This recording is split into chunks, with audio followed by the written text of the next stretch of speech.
Normalement, Dieu l'a dit, quand vous serez mariés, vous serez qu'une seule chair. Vous devez faire un. Et comment on fait un? C'est que ta pensée, elle pense la même chose que toi. Si tu dis on va à droite, on va à droite. Si tu dis on va à gauche, on va à gauche. C'est toi le capitaine. Pourquoi? Parce que la Bible, elle a dit, ce sont les hommes qui sont les capitaines. Nous, on est là pour parler uniquement de la Bible. Et surtout pour te dire quoi? Qui tu es d'après la Bible. Parce qu'il y a des gens qui t'ont menti. Et nous, on est là pour détruire le mensonge. Lis. Le livre de Nombres, chapitre 27, verset 16. Que le Seigneur, le Dieu des esprits de toute chair, établisse sur la congrégation un homme.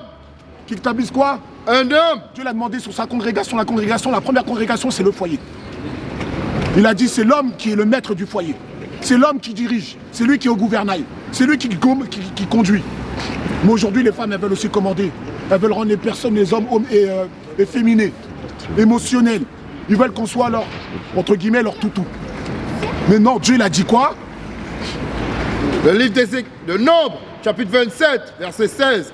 Que le Seigneur, le Dieu des esprits de toute chair, établisse sur la congrégation un homme. Établisse un homme. Dieu l'a demandé aux hommes de s'occuper du foyer. Voyons voir qu'est-ce qu'il a dit. Donne titre, chapitre 2. On va aller ensemble dans les Écritures. Tu vas à l'église là, tu as ta Bible dans ton sac. Non, on vient de l'église. Vous venez de l'église. Je suis sûr que tu vas en apprendre plus en 5 minutes que tout le temps que tu as pris, que tout le temps que tu vas à l'église depuis je ne sais pas combien d'années. En 5 minutes, tu vas en apprendre plus. Pourquoi? Parce que Dieu avait dit que sa parole, elle est dans les rues. C'est qui? On va aller voir ensemble. On va aller voir ensemble. Donne-lui titre 2. Titre 2 commence au verset 1er. Le livre de Tite, chapitre 2, verset 1. Mais toi, dis les choses qui conviennent à la saine doctrine. Vas-y, continue. Que les hommes âgés soient sobres. Dieu dit que les hommes âgés soient sobres. Sérieux. Sérieux, continue. Modérés. Modéré, c'est-à-dire que toute chose que tu fais modérément. Tu vois, on ne boit pas de l'alcool à profusion. On ne mange pas à profusion. On fait tout avec modération. Continue. Solide dans la foi. Solide dans la foi. Continue. Dans la charité. Dans la charité, continue. Dans la patience. Continue. Les femmes âgées de même. Maintenant, on va parler des femmes. Continue. Qu'elles soient dans leur conduite. Qu'elles soient dans leur conduite. Comme il convient à la sainteté. Continue. Non médisantes. Non médisantes. Aujourd'hui, nos femmes, qu'est-ce qu'elles font? Elles sont au téléphone avec leurs copines. Elles parlent de lui, de lui, de lui, de lui, de elle. Elles parlent de tout le monde. Elles sont font que de murmurer sur les gens. Continue. Non à donner à beaucoup de vin. Non à donner à beaucoup de vin. Continue. Enseignante de bonnes choses. Enseignante de bonnes choses. Quelles bonnes choses? Les lois et les commandements de Dieu. Aujourd'hui, on va dans une église, on n'apprend rien du tout. On nous a dit que les lois elles sont abolies. Alors que quand on lit la Bible, Dieu dit qu'on doit enseigner les bonnes choses.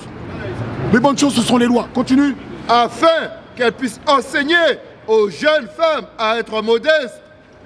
Afin qu'elles puissent enseigner aux autres, à leurs enfants, à être modestes. À aimer leur mari. À aimer leur mari. Tu dis à ta femme, on va voir, elle te dit non. Si elle t'aime, elle fait ce que tu lui dis. Comme nous, si on aime Dieu, on doit faire ce que Dieu nous dit. Sinon, si moi je te dis j'aime Dieu et je ne fais pas ce qu'il me dit, je suis un menteur. Donne-moi 1 Jean chapitre 3 verset 4. Regarde ce que Dieu dit. 1 Jean chapitre 3 verset 4. 2, 3. 1 Jean 2, 4, vas-y. Le livre de 1 Jean chapitre 2 verset 4. Celui qui dit je le connais et qui ne garde pas ses commandements est un menteur. C'est facile la Bible, hein? Et là, on est dans l'un des derniers livres de la Bible. Mais pourtant, quand ils vont passer dans les lettres de Romains, ils vont dire oui, Christ, il a aboli la loi. Oui.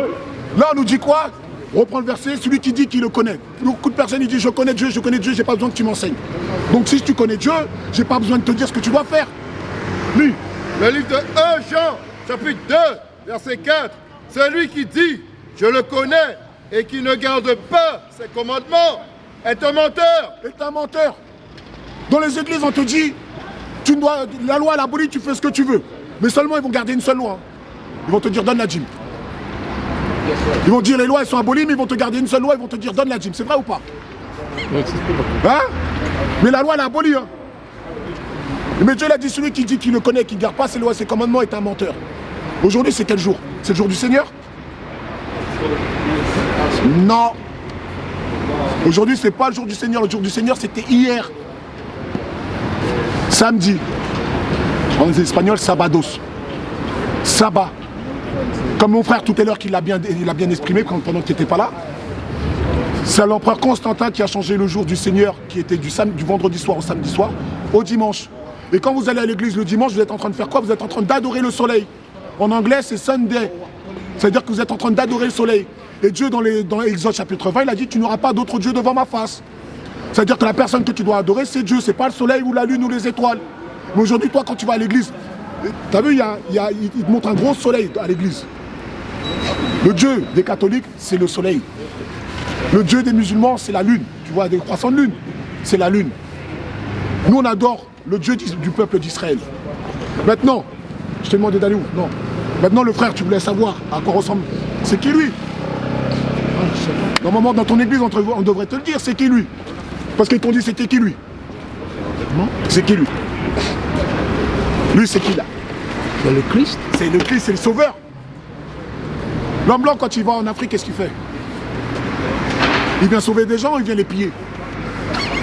Ben, frère, moi, si mon sauveur c'est un homme blanc, il doit venir, tous les blancs ils doivent venir sauver. Ils imitent la personne qui est la plus haut élevée. Moi, si je te dis que je suis ton sauveur, pratiquement ceux qui me suivent, ils vont tous faire comme moi. On est bien d'accord? Mais quand tu les regardes, ils viennent tous avec la croix dans le pays.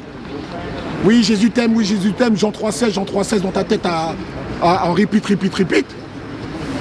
Mais à la fin du compte, pendant qu'ils te mettent dans les églises, ils sont en train de violer ta femme, violer tes enfants, ils sont en train de prendre tout ce que tu as comme richesse et les ramener chez eux. Ça, c'est vrai. On est bien d'accord? Oui. T'as vu comment ils t'ont endormi?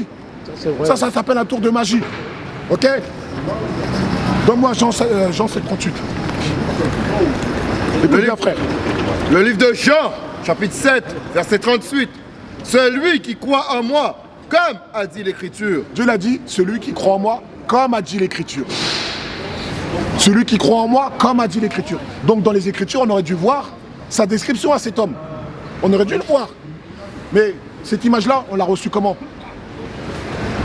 Quand on a reçu cette image-là? Quand ils sont venus. Quand ils sont venus. Mais jusqu'à aujourd'hui, si tu cherches une écriture dans la Bible qui te montre sa description, on t'en verra aucune. Et tu peux payer n'importe qui, même des sous que tu n'as pas, tu peux lui dire, je te donne $1 million si tu me trouves une description de cet homme. Il n'y a pas. Par contre, quand on va lire dans la Bible, c'est bizarre. Aujourd'hui, nous, on sait lire et écrire, parce que quand ils sont venus dans notre pays, on ne comprenait pas leur langue.